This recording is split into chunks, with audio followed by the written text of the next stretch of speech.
നമസ്കാരം. കേരളത്തിലെ ഭരണ സംവിധാനങ്ങളെയും നീതിന്യായ ക്രമസമാധാന പാലന സംവിധാനങ്ങളെയും നോക്കുകുത്തുകളാക്കി ഭരണപക്ഷത്തിന്റെ തണലിൽ ചില രാഷ്ട്രീയ നേതാക്കൾ നടത്തുന്ന അക്രമ രാഷ്ട്രീയവും വെല്ലുവിളികളുമെന്ന് ജനാധിപത്യ കേരളത്തിൽ വലിയ ആശങ്കയാണ് സൃഷ്ടിച്ചിരിക്കുന്നത്. സമാധാനത്തിന്റെ സ്വന്തം നാടെന്ന് അഭിമാനിക്കുന്ന നമ്മുടെ സംസ്ഥാനത്ത് നിയമപാലകരെയും അവരുടെ കുടുംബങ്ങളെയും ലക്ഷ്യമിട്ട് ഉയർന്നുവരുന്ന ഇത്തരം പ്രകോപനപരമായ പ്രസ്താവനകൾ രാഷ്ട്രീയ കേരളത്തിന് തികച്ച അപമാനകരമാണ്. നീതിയുടെ കാവലാളുകളാകേണ്ട പോലീസിനെ രാഷ്ട്രീയ സമ്മർദ്ദങ്ങൾ മൂലം വരുതിയിലാക്കാൻ ശ്രമിക്കുന്ന പ്രവണതകൾ കേരളത്തിൻ്റെ സാമൂഹിക സുരക്ഷിതത്തെ ഗുരുതരമായി ബാധിക്കുന്നുമുണ്ട്. സാധാരണക്കാരായ ജനങ്ങളുടെ ജീവനും സ്വത്തിനും സംരക്ഷണം നൽകേണ്ടവർ തന്നെ പോലീസിന്റെ വീടുകളിൽ കയറി ആക്രമിക്കുമെന്ന് പരസ്യമായി വെല്ലുവിളിക്കുന്നത് ജനാധിപത്യ സംവിധാനത്തിന്റെ അടിവേരറക്കുന്നതിന് തുല്യമാണ്. യഥാർത്ഥത്തിൽ നിയമം നടപ്പിലാക്കേണ്ട പോലീസുകാർ രാഷ്ട്രീയ സമ്മർദ്ദങ്ങൾ കാരണം നിസ്സഹായരായി മാറുന്ന കാഴ്ചയാണ് കേരളത്തിൽ കാണുന്നത്. നേതാക്കളുടെ ഇത്തരം തെരുവ് ഭീഷണികൾക്ക് മുന്നിൽ തലകുനിക്കേണ്ടി വരുന്ന അവസ്ഥ കേരളത്തിലെ സേനയുടെ മനോവീര്യം തകർക്കുന്ന ഒന്നാണ്. മാതൃകാപരമായ ശിക്ഷാ നടപടികൾ സ്വീകരിക്കാൻ സർക്കാരും സംവിധാനങ്ങളും തയ്യാറാകാത്തത് ഇത്തരം ആക്രമണങ്ങൾക്ക് ഒത്താശ ചെയ്യുന്നതിന് തുല്യമാണ്. നിയമത്തിന് മുന്നിൽ എല്ലാവരും തുല്യരാണെന്ന തത്വം ഇവിടെ സർക്കാരിൻ്റെ മൗനാനുവാദത്തോടെ ലംഘിക്കപ്പെടുന്നു. പോലീസ് ഉദ്യോഗസ്ഥരുടെ അമ്മമാരെയും പെങ്ങന്മാരെയും കുറിച്ച് പരാമർശിച്ചുകൊണ്ട് അവരുടെ വീടുകളിലേക്ക് കയറുമെന്ന് പറയുന്നതിലൂടെ ചില രാഷ്ട്രീയ നേതാക്കൾ തങ്ങളുടെ അധപ്പതിച്ച രാഷ്ട്രീയ സംസ്കാരമാണ് വെളിപ്പെടുത്തുന്നത്.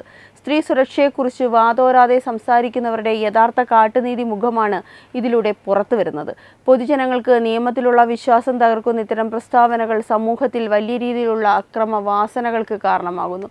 സാധാരണക്കാരായ ജനങ്ങൾ പോലും രാഷ്ട്രീയ ഗുണ്ടകളുടെ ഭീതിക്ക് മുന്നിൽ ഭയന്ന് ജീവിക്കേണ്ട ഭീതിജനകമായ അവസ്ഥയാണ് നിലവിലുള്ളത്. ഇത്തരം അരാജകത്വ രാഷ്ട്രീയത്തിനെതിരെ ശക്തമായ ജനകീയ പ്രതിരോധം തീർക്കേണ്ടത് സമൂഹത്തിൻ്റെ ഉത്തരവാദിത്തമാണ്. അഭിപ്രായ സ്വാതന്ത്ര്യത്തിൻ്റെയും ജനാധിപത്യത്തിൻ്റെ പേരിൽ അധികാരത്തിൽ കയറിപ്പറ്റിയവർ പിന്നീട് ഫാസിസ്റ്റ് രീതികൾ നടപ്പിലാക്കുന്നതിൻ്റെ ഏറ്റവും ഒടുവിലത്തെ ഉദാഹരണമാണിത്.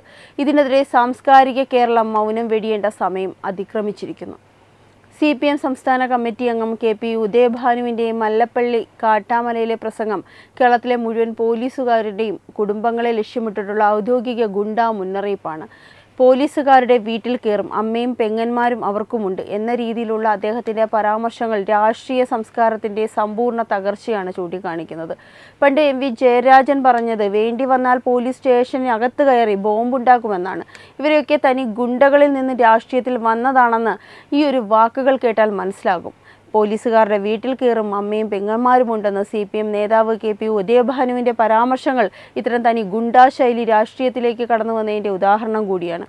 കമ്മ്യൂണിസ്റ്റ് പ്രസ്ഥാനങ്ങളുടെ ചരിത്രത്തിൽ പോലും അക്രമത്തിൻ്റെയും ബോംബ് രാഷ്ട്രീയത്തിൻ്റെയും പാതയിലൂടെയാണ് നേതാക്കൾ വളർന്നു വന്നത് എന്നതിൻ്റെ തെളിവാണ് ഉദയഭാനുവിൻ്റെ വാക്കുകൾ സ്വയം സാക്ഷ്യപ്പെടുത്തുന്നത്. ജാതി രാഷ്ട്രീയ അതിക്രമങ്ങളുടെ മറവിൽ വളർന്ന ഇത്തരം ഗുണ്ടാ പ്രകൃതങ്ങൾ ഇന്നും പാർട്ടിയുടെ ഉന്നത തലങ്ങളിൽ സജീവമാണെന്നത് ഈ പ്രസംഗം വ്യക്തമാക്കുന്നു. കേരള പോലീസിനെ സ്വന്തം താൽപ്പര്യങ്ങൾക്കായി ഉപയോഗിക്കുകയും എതിർശബ്ദങ്ങളെ അടിച്ചമർത്താൻ സഹായികളാക്കുകയും ചെയ്യുന്ന ഭരണകൂടം തന്നെയാണ് മാന്യതകളുടെ സീമകൾ ലംഘിക്കുന്ന ഇത്തരം നേതാക്കൾക്ക് സംരക്ഷണം നൽകുന്നത്. പോലീസുകാരുടെ കുടുംബാംഗങ്ങളെയും സ്ത്രീകളെയും നേരിട്ട് പരാമർശിച്ചിട്ടുള്ള ഈ ഭീഷണി സാമൂഹിക മര്യാദകളെ പോലും കാറ്റിൽ പറത്തുന്നതാണ്. യഥാർത്ഥത്തിൽ നിയമം നടപ്പിലാക്കേണ്ട പോലീസുകാർ രാഷ്ട്രീയ സമ്മർദ്ദങ്ങൾ കാരണം നിസ്സഹായരായി മാറുന്ന കാഴ്ചയാണ് കേരളത്തിൽ കാണുന്നത്. ഭരണകക്ഷി നേതാക്കളുടെ ഇത്തരം തെരുവ് ഭീഷണികൾക്ക് മുന്നിൽ തല കുനിക്കേണ്ടി വരുന്ന അവസ്ഥ കേരളത്തിലെ സേനയുടെ മനോവീര്യം തകർക്കുന്ന ഒന്നാണ്. സേനയുടെ ആത്മവിശ്വാസം തകർക്കുന്ന ഇത്തരം പ്രവണതകൾക്കെതിരെ ശക്തമായ പ്രതിരോധം ആവശ്യമാണ്. ഇത്തരം പ്രകോപനപരമായ പ്രസംഗങ്ങൾ നടത്തുന്ന നേതാക്കൾക്കെതിരെ കർശനമായ നിയമ നടപടികൾ സ്വീകരിക്കാൻ സർക്കാരും സംവിധാനങ്ങളും തയ്യാറാകാത്തത് അക്രമങ്ങൾക്ക് ഒത്താശ ചെയ്യുന്നതിന് തുല്യമാണ്. നിയമത്തിന് മുന്നിൽ എല്ലാവരും തുല്യരാണെന്ന തത്വം ഇവിടെ സർക്കാരിൻ്റെ മൗനാനുവാദത്തോടെ ലംഘിക്കപ്പെടുന്നു എന്നത് ഗൗരവമേറിയ കാര്യമാണ്. പോലീസ് ഉദ്യോഗസ്ഥരുടെ അമ്മമാരെയും പെങ്ങന്മാരെയും കുറിച്ച് പരാമർശിച്ചുകൊണ്ട് അവരുടെ വീടുകളിലേക്ക് കയറുമെന്ന് പറയുന്നതിലൂടെ രാഷ്ട്രീയ നേതാക്കൾ തങ്ങളുടെ അധപ്പതിച്ച സംസ്കാരമാണ് വെളിപ്പെടുത്തുന്നത്. സ്ത്രീ സുരക്ഷയെക്കുറിച്ച് സംസാരിക്കുന്നവരുടെ കാട്ടുനീതി മുഖമാണ് ഇതിലൂടെ പുറത്തു വരുന്നത്. ഇത് പൊതുജനങ്ങളിൽ വലിയ തോതിൽ ഭീതി പരത്തുന്നുമുണ്ട്. ഈ ഗുണ്ടാ നേതാക്കളുടെ വാക്കുകൾക്കെതിരെ സാംസ്കാരിക കേരളം മൗനം വെടിയേണ്ട സമയം അതിക്രമിച്ചിരിക്കുന്നു. ജനങ്ങളുടെ മൗലിക അവകാശങ്ങൾ സംരക്ഷിക്കാൻ ജനാധിപത്യ മാർഗങ്ങൾ അനിവാര്യമാണ്. അക്രമവും ഭീഷണിയും മുഖം മുഖമുദ്രയാക്കിയ ഇത്തരം രാഷ്ട്രീയ പ്രസ്ഥാനങ്ങളെ ജനം തിരിച്ചറിയേണ്ടിയിരിക്കുന്നു. നിയമവാഴ്ചയും സമാധാനവും പുനഃസ്ഥാപിക്കുന്നതിനായി ഇത്തരം ഗുണ്ടാ നേതാക്കളെ രാഷ്ട്രീയമായി ഒറ്റപ്പെടുത്തേണ്ടത് ഓരോ പൗരന്റെയും സാമൂഹിക ഉത്തരവാദിത്തം കൂടിയാണ്. ജനങ്ങൾ ഇതിനെതിരെ ശബ്ദമുയർത്തേണ്ടതുണ്ട്. കേരളത്തിൽ നിലനിൽക്കുന്ന അരാജകത്വ രാഷ്ട്രീയത്തിന്റെയും നിയമരാഹിത്യത്തിന്റെയും നേർക്കാഴ്ചയാണ് KP ഉദയഭാനുവിന്റെ പ്രസ്താവനയിലൂടെ ഒരിക്കൽ കൂടി വ്യക്തമായിരിക്കുന്നത്. പോലീസിനെയും അവരുടെ കുടുംബാംഗങ്ങളെയും പരസ്യമായി ഭീഷണിപ്പെടുത്തുന്ന ഇത്തരം പ്രവണതകൾ ജനാധിപത്യ കേരളത്തിന് അപമാനകരവും ഭാവി തലമുറയ്ക്ക് അപകടകരവുമാണ്. അക്രമവും ഗുണ്ടായിസവും രാഷ്ട്രീയത്തിന്റെ അടിവേരായി കാണുന്ന സംസ്കാരത്തിനെതിരെ ശക്തമായ രാഷ്ട്രീയ പോരാട്ടം നയിക്കേണ്ടത് അനിവാര്യമാണ്. ജനങ്ങളുടെ ജീവനും സ്വത്തിനും സംരക്ഷണം ഉറപ്പാക്കാനും നിയമവാഴ്ച തിരികെ കൊണ്ടുവരാനുമുള്ള ശക്തമായ ഇടപെടലുകൾ ഇനിയുള്ള കാലത്ത് വളരെയധികം പ്രധാനപ്പെട്ടതുമാണ്. കേരളത്തിന്റെ സാമൂഹിക സുരക്ഷിതത്വത്തെ തകർക്കുന്ന ഇത്തരം ശക്തികളെ രാഷ്ട്രീയമായും ആശയപരമായും പ്രതിരോധിക്കേണ്ടത് നാടിന്റെ നന്മയ്ക്കും അത്യന്താപേക്ഷിതമാണ്. രാഷ്ട്രീയത്തിന്റെ പേരിൽ അക്രമങ്ങളും വെല്ലുവിളികളും നടപ്പിലാക്കുന്ന രീതികൾക്ക് അന്ത്യം കുറിക്കേണ്ട സമയം ആഗതമായിരിക്കുന്നു. ഭരണാധികാരികളും രാഷ്ട്രീയ നേതാക്കളും മാതൃകാപരമായി പെരുമാറേണ്ടവരാണ്. എന്നാൽ ഇതിന് വിപരീതമായി നിയമപാലകരെ ഭീഷണിപ്പെടുത്തുന്നതും അവരുടെ കുടുംബങ്ങളെ ലക്ഷ്യമിടുന്നതും സമൂഹത്തിൽ നിയമവാഴ്ചയോടുള്ള അനാദരവാണ് വളർത്തുന്നത്. ഇത്തരം പ്രവണതകൾക്കെതിരെ പൊതുസമൂഹവും സാംസ്കാരിക പ്രവർത്തകരും മാധ്യമങ്ങളും ഒരുപോലെ ശബ്ദമുയർത്തേണ്ടതുണ്ട്. എങ്കിൽ മാത്രമേ കേരളത്തിൽ സമാധാന അന്തരീക്ഷം നിലനിർത്താനും ജനാധിപത്യ മൂല്യങ്ങൾ സംരക്ഷിക്കാനും സാധിക്കുകയുള്ളൂ. കേരളത്തിൽ ഇന്ന് ദിനംപ്രതി വർദ്ധിച്ചു വരുന്ന അക്രമ രാഷ്ട്രീയവും നിയമവിരുദ്ധ പ്രവണതകളും ഒരു സമൂഹം എന്ന നിലയിൽ നാം ഗൗരവത്തോടെ ചിന്തിക്കേണ്ടിയിരിക്കുന്ന ഒന്നാണ്. ജനങ്ങളുടെ ജീവനും സ്വത്തിനും സംരക്ഷണം നൽകേണ്ട ഭരണ സംവിധാനങ്ങളും പോലീസും രാഷ്ട്രീയ സമ്മർദ്ദങ്ങൾക്ക് വഴിമാറുന്ന ദുരവസ്ഥയാണ് ഇന്ന് നിലവിലുള്ളത്. നീതി നടപ്പിലാക്കേണ്ടവർക്ക് നേരെ ഉയർന്നു വരുന്ന പരസ്യമായ ഭീഷണികൾ വെറും ഒരു വ്യക്തിയുടെ പ്രസ്താവനയായി തള്ളിക്കളയാനാവില്ല. അത് ജനാധിപത്യ വ്യവസ്ഥയുടെ അടിവേരിറക്കുന്ന ഫാസിസ്റ്റ് ശൈലിയുടെ നേർക്കാഴ്ചയാണ്.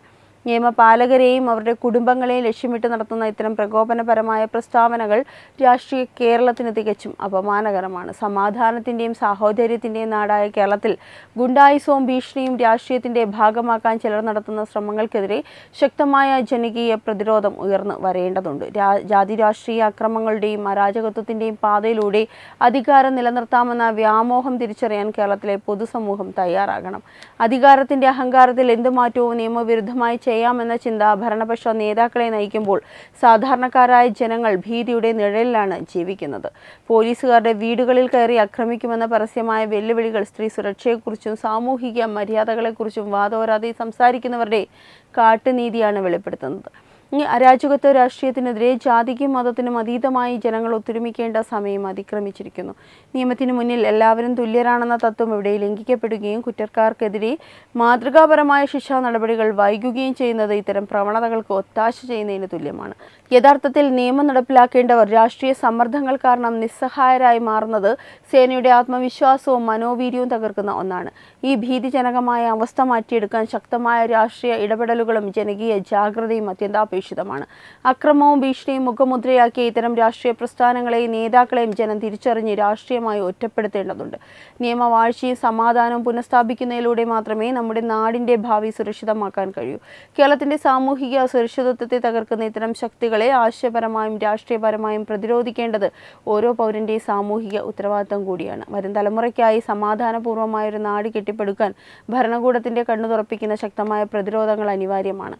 നിയമത്തിന്റെ മുന്നിൽ എല്ലാവരും തുല്യരാണെന്നും ആർക്കും നിയമത്തിന് അതീതമായി പ്രവർത്തിക്കാൻ കഴിയില്ല എന്നുമുള്ള ബോധ്യം അധികാരികളിൽ ഉണ്ടാകേണ്ടതുണ്ട്. അക്രമ രാഷ്ട്രീയത്തെ വെള്ളപൂശുന്ന സമീപനങ്ങൾ അവസാനിപ്പിച്ചുകൊണ്ട് ശക്തമായ നിയമ നടപടികൾ സ്വീകരിക്കാൻ ബന്ധപ്പെട്ട അധികാരികൾ തയ്യാറാകണം. എങ്കിൽ മാത്രമേ കേരളത്തിൽ സമാധാനത്തിന്റെ സുരക്ഷയുടെയും അന്തരീക്ഷം തിരികെ കൊണ്ടുവരാൻ സാധിക്കൂ. ജനങ്ങളുടെ മൗലിക അവകാശങ്ങളും ജീവനും സ്വത്തിനുമുള്ള സംരക്ഷണം ഉറപ്പാക്കാൻ സമൂഹം ഒറ്റക്കെട്ടായി രംഗത്ത് വരേണ്ടിയിരിക്കുന്നു. അത്തരത്തിലുള്ള ഒരു ജനകീയ ജാഗ്രതയിലൂടെ മാത്രമേ ഇത്തരം ഫാസിസ്റ്റ് ശൈലി ഗുണ്ടാ രാഷ്ട്രീയങ്ങളെയും നമുക്ക് വേരോടെ പിഴുതെറിയാൻ കഴിയുകയുള്ളൂ. നിയമവാഴ്ചയുടെയും നീതിയുടെയും പുതിയൊരു സംസ്കാരം കേരളത്തിൽ വളർത്തിയെടുക്കാൻ ഈ ഒരു തിരിച്ചറിവ് ഓരോ പൗരനും പ്രചോദനമാകട്ടെ എന്ന് പ്രത്യാശിക്കുന്നു. ഈ വാർത്തയെപ്പറ്റിയുള്ള നിങ്ങളുടെ അഭിപ്രായങ്ങൾ കമന്റ് ചെയ്യുക. വാർത്തകൾ വേഗത്തിൽ അറിയാനായി ചാനൽ സബ്സ്ക്രൈബ് ചെയ്യുക. വെബ് ഡെസ്ക് തത്വമൈ ന്യൂസ്.